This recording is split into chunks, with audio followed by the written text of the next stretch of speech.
Bonjour et bienvenue, voici notre tour d'horizon économique, géopolitique, énergétique et boursier. Nous sommes le lundi 17 avril et pour comprendre comment tourne la planète finance, c'est sur la bourse au quotidien et nulle part ailleurs. Et le titre de cette chronique, ce sera Mais jusqu'où vont-ils nous plonger dans le chaos? Alors à Wall Street, on ne parle même plus de séquences portes de saloon. Non, là, ça devient un peu le grand n'importe quoi. Alors, Trump qui est fan de catch, là, on a l'impression qu'on est, vous savez, dans la petite demi-heure de chauffe où les combattants qui jouent leur personnage à fond, insultent, provoquent, menacent des pires turpitudes leurs adversaires. On a l'impression que Trump procède un petit peu de la même façon. Et puis on a l'impression qu'au moment de monter sur le ring, alors là il n'y a plus personne. Oui, on va mettre 125, 145% de droits de douane aux Chinois. Et puis peut-être qu'on va mettre un moratoire. Non, non, faut pas l'annoncer maintenant. Attendez, 48 heures plus tard, ah ça y est, on fait l'annonce. Les marchés reprennent 10%. Et puis le surlendemain, c'est oui, mais on va continuer de taxer les produits informatiques. Et puis le samedi, bah non, finalement, on délaye et on repousse également l'application des tarifs. Puis finalement le dimanche, mais non, vous n'avez pas compris.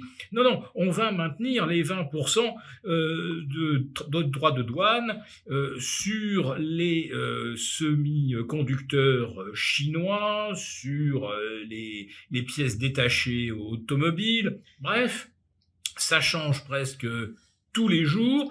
Et là, contrairement au catch, où là, une fois qu'on s'est bien insulté, une fois qu'on est sur le ring, on suit le script à la lettre.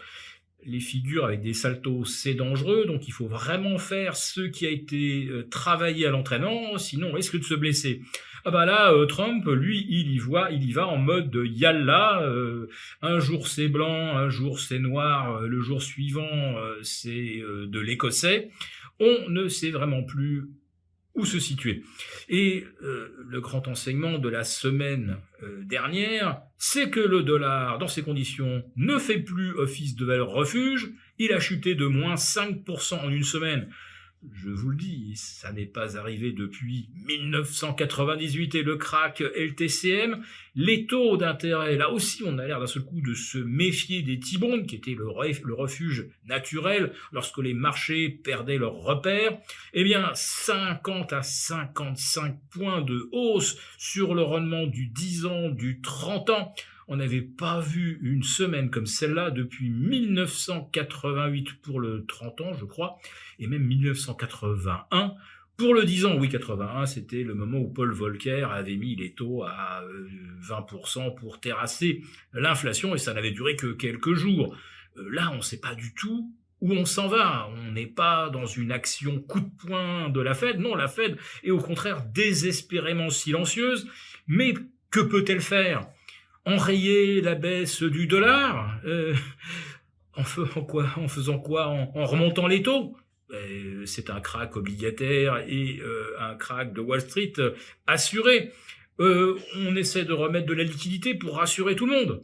Bah, si on rajoute du dollar sur un forex qui déjà semble bazarder le billet vert, il a perdu 5%, on cherche quoi? À lui en faire perdre 10. Alors certes, ça fera l'affaire des exportatrices américaines, ça fera certainement pas les affaires des exportatrices européennes. Bon, alors aujourd'hui on est dans un autre paradoxe, le CAC 40 gagne un peu plus de 2,3%, pareil pour le SBF 120, ce qui prouve que les grosses et les petites valeurs fonctionnent à peu près au même rythme. Mais qu'est-ce qui tire le CAC 40 aujourd'hui? Ce sont les banques, la BNP, alors plus 4,4, la Société Générale, pas loin de 4%. Et qu'est-ce qui a l'air d'encourager les investisseurs? Eh ben, des taux qui finalement restent assez élevés en Europe. alors que la BCE va probablement les baisser jeudi, donc on n'a pas du tout l'air d'anticiper, en tout cas techniquement, la baisse des taux qui vient d'ici 72 heures. Non, des taux élevés, ça fait des marges plus élevées pour les banques, on a l'air de trouver ça très bien. Bon, il y a aussi les résultats des banques américaines qui sont tout à fait corrects pour le premier trimestre, mais attention, le deuxième et le troisième, personne n'a la moindre visibilité. Et je rappelle que depuis une dizaine de jours, depuis que ça a commencé à déraper sur le 10 ans et le 30 ans US, eh bien les spreads entre le taux sans risque, enfin, si on peut appeler taux sans risque un instrument qui perd 50 points dans la semaine, là on commence à voir un creusement des spreads entre le T-bond et le high yield. Et oui, si l'économie américaine ralentit, si les taux restent au-delà de 4,40, il y a beaucoup d'entreprises US qui vont avoir bien du mal pour se refinancer. Et là, on commence à sentir qu'il y a effectivement du danger. Le danger vient également du moral des ménages américains, qui est au fond du canyon du Grand Canyon du Colorado. On a des indices qui sont les pires qu'on ait observés depuis avril 2020 et la période de Covid. Donc là, ça se présente pas très très bien du côté consommateur.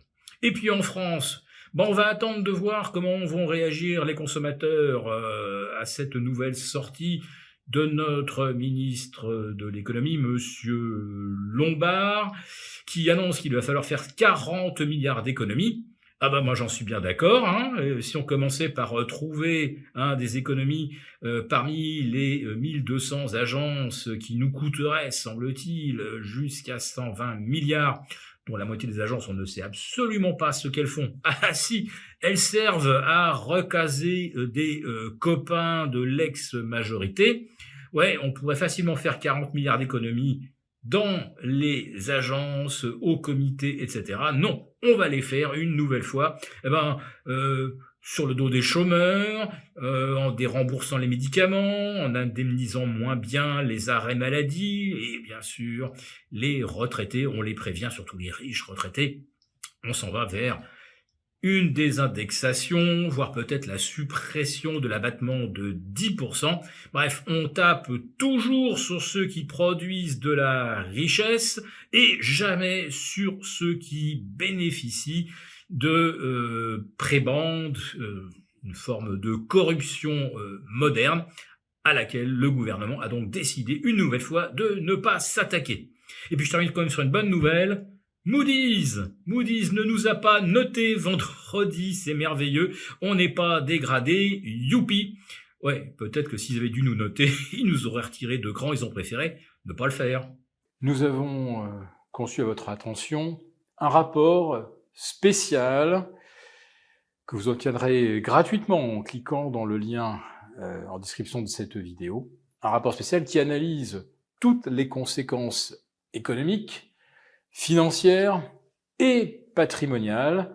Et bien sûr, ce rapport vous offre également des mesures, des initiatives à mettre en place très rapidement pour protéger votre épargne, celle de vos proches. Tout ça donc dans un rapport gratuit que vous obtenez en cliquant en bas de cette vidéo. Merci beaucoup d'avoir regardé cette vidéo.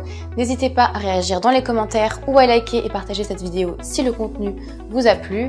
Et pour ne rater aucune de nos prochaines émissions, vous pouvez vous abonner à notre chaîne et activer les notifications. Et pour plus de contenu, n'oubliez pas que le dernier rapport rédigé par nos experts est accessible en cliquant sur le lien de description. On se retrouve tout de suite dans les commentaires et je vous dis à très bientôt pour une prochaine vidéo.